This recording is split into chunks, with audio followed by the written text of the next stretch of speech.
Some people fight with fists, others use silence.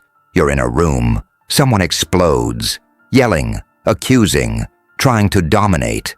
It's loud, it's messy, it demands attention. That's the first kind of destruction, primal, theatrical, short-lived. It leaves a mark, but it fades. Then there's the second kind, no raised voice, no confrontation, just a calm nod, a subtle glance, a well-timed pause. It doesn't look like destruction, it looks like control, and then shift. They're not invited to the next meeting. They're not included in the group decision. Their voice, once loud, now echoes in an empty room. Because the person who stayed composed, they didn't just survive, they took over. That's the difference. Loud destruction makes people watch. Quiet destruction makes people forget. Machiavelli understood this. Power that screams is power that's unstable, but power that whispers, that's permanent. So when someone tries to pull you into chaos, don't react. Don't match their energy. Let them expose their weakness. And while they burn for attention, you freeze the room and walk out with the influence. Because in the end, there are two ways to destroy someone. One is fire, the other is frost.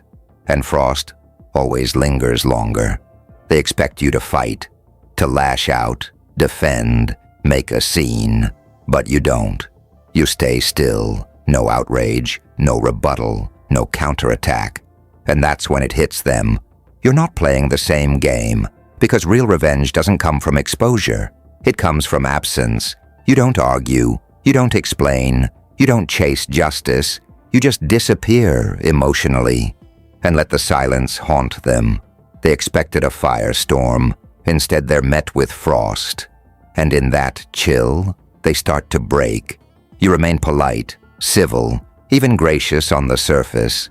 But underneath, every smile is a blade, every pause is pressure, every act of kindness is calculated distance. Because polite silence isn't weakness, it's control, wrapped in grace. And when someone thrives on your reaction, but you give them none, that's not surrender, that's domination. Not every threat comes with a knife. Some come with a smile and a need.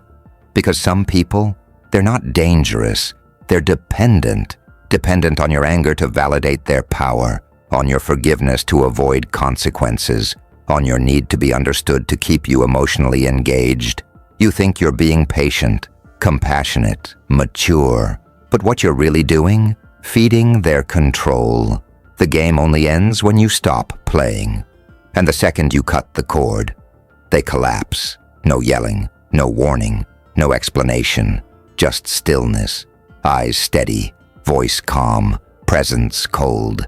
They depended on your emotion. Now all they get is your absence and polite destruction. It begins the moment they realize you don't need them anymore. It's not the silence that breaks them. It's the politeness. You still smile. You still nod. You're still perfectly civil. But something's changed, and they feel it in their bones. That smile, it's not warmth.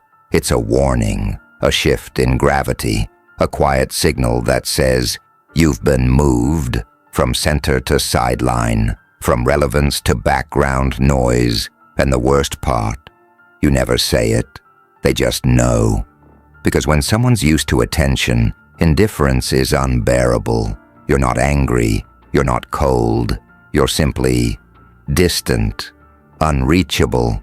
And that ambiguity, it's power. Because when they don't know where they stand, they can't stand at all. They strike in public, a jab, a cheap insult, a moment designed to humiliate. Everyone watches, waiting for your reaction. They expect fire. They want spectacle. But instead, you smile, you nod, and you say calmly, you might be right. Then without missing a beat, you shift your gaze, not to them, but to someone they secretly envy, someone smarter, sharper, more admired. You elevate that person, you laugh at their joke, echo their insight, make them the center of the moment. And just like that, the dynamic shifts. The one who tried to burn you, suddenly standing in the cold, because in that single move, you've denied them power, redirected the spotlight, kept your grace intact. That's not a comeback, that's checkmate, because you didn't react. You restructured the room, and that's not defense, that's domination. In public, you're their biggest fan. You smile, you nod, you support their ideas loudly. You even clap when they speak. They relax. They think the game is over. They think they've won you. But behind the curtain, you're sharpening the blade. A question here, a raised eyebrow there. Not accusations, just curiosity. Just enough to make others pause. Did that plan really work the way they said? Interesting strategy. I wonder who approved it. I'd love to hear how they came to that conclusion. No drama, no direct shots, just gentle, strategic doubt, planted with precision. By the time they notice the room feels colder, the room has already turned. No one confronts them. No one calls them out. But trust, gone. And yet everyone's still smiling. Because this wasn't sabotage, it was orchestration. You didn't betray them. You designed their descent. This isn't about pain. It's about preservation. You don't destroy them because you're wounded. You destroy them because they've become a pattern, one that drains your peace, your power, your potential. And when that moment comes, you don't strike. You vanish. No grand exit, no dramatic speech, just a graceful removal. Quiet, complete, surgical, and what you leave behind? Silence, but not peaceful silence, the kind that echoes, because now they're alone with their thoughts, trying to make sense of the space you used to fill. They wonder where you went, what changed, why it feels like they're yelling into a void. And the truth? You didn't rage, you just stopped showing up. That's not retreat. That's long game strategy. You didn't destroy the person. You destroyed the pattern, and the silence you left. It became the storm they can't outrun. They take the shot. A snide remark, a veiled insult, a challenge cloaked in sarcasm. Everyone braces for your response, but you don't flinch. You smile, software disarming, icy. That's an interesting take, you say. I love your confidence. They think you're agreeing, but then you tilt the table. Could you walk us through that thought? I'd love to hear more. Please, elaborate. Now the spotlight is theirs, but it burns a little too hot. They speak, then ramble, then unravel. You never raised your voice. You never fired a shot. All you did was hand them the mic and let the silence sharpen their own words. They overexpose. They overexplain. They overreach, and you sit still, calm, silent, surgical. You didn't retaliate. You built a stage and let them fall through it. The room is still warm with smiles, the performance complete. No tension, no conflict, just precision. And then, without a word, you're gone. No last message, no goodbye, no closure, just absence, clean, controlled, absolute. And that's what breaks them. Not anger, not rejection, but the realization that they no longer matter. They'll replay every moment, every smile, every silence, looking for the warning sign that never came. But there was none. Because your exit wasn't emotional. It was strategic. They expected fallout. Instead, they got forgotten. And now, they're haunted by a ghost that never made a sound. They come back different, apologetic, soft, humbled. They think remorse will reopen the gates. And you smile, you accept, you forgive. But access? Never again.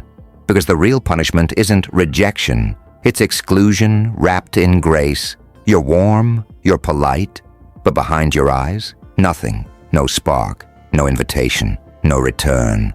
And that smile they once knew. now feels like a locked door. They've been let back in, but only to the waiting room, never the heart of the castle. That's the cruelest kindness of all, forgiveness without re-entry.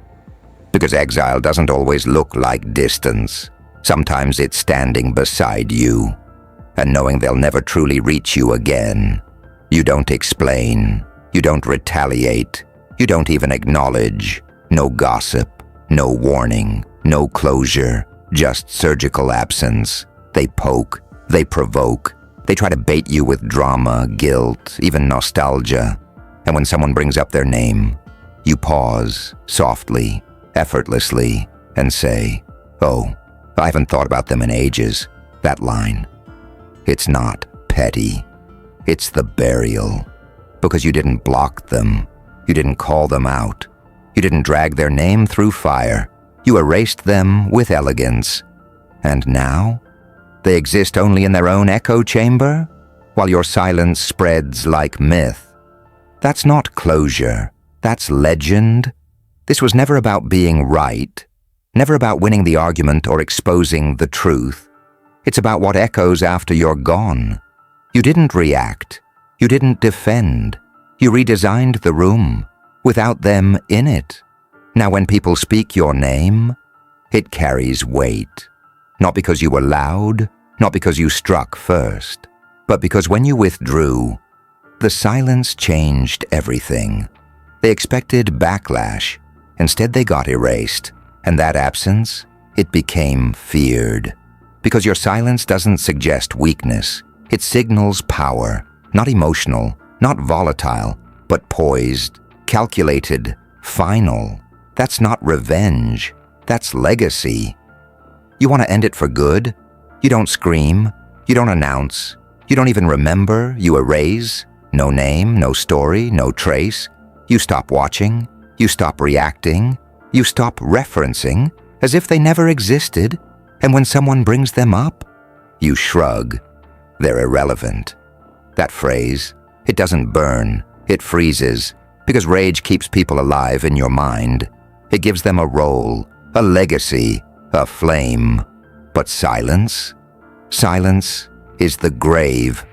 They wanted to be remembered, even as your enemy. Instead, they've been forgotten as nothing. And that's the final kill. Machiavelli never raised his voice. He didn't need to. He planted doubt. And doubt, that's the seed of fear. Fear reshapes perception, and perception rewrites control. He didn't destroy people with weapons or wrath. He made them unravel with uncertainty, because once someone begins to question what they thought they knew, they lose their footing, they lose their story, they lose their place. That's polite destruction, no attack, no scene, no trace. You don't break them. You make them question if they ever mattered at all. That's not revenge. That's power. Elegant, invisible, permanent. To truly understand how to master these profound principles of power and influence in any situation, delve into Machiavelli's timeless and groundbreaking work, The Prince. Find the link to acquire your copy in the description below. If you see me again, well, congratulations. It means you're starting to think differently. It means you're paying attention. And if that's the case, you already know what to do next. Because in a world full of manipulation, silence, and strategy, you don't follow the noise. You follow the power.